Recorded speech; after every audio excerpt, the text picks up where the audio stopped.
ضیاءالله صاحب د نظم عنوان دی دا زما او ستا د لاسه. نه د کشر او د مشر احترام شته، نه د چا په خوله کې ښه غوندې پیغام شته. هر طرف ته بې حیا بې حیایي ده، په نشو تماشو کې زندګي ده. دوکه کېږي به د خلکو په ورورۍ کې، فرق نشته په هلک او په جینۍ کې.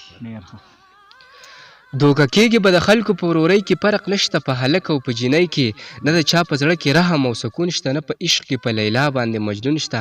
موږ یو بل ته په زړونو کې ښه غله یو، په یو لوی شانته عذاب باندې اخته یو. ژوند مو څه دی خو خالقه په ازغو دی، دغه یو عمل په هر طرف شروع دی.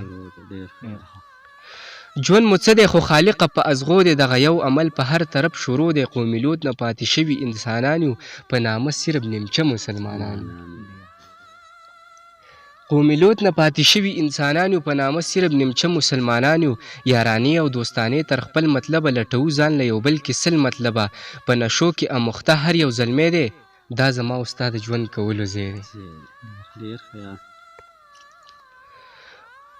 قومي لوط نه پاتې شوي انسانان یو، په نامه صرف نیمچه مسلمانان یو. لټوو ځان له یو بل کې سل مطلبه، په نشو کې اموخته هر یو زلمی دی، دا زما او ستا د ژوند کولو ځای دی.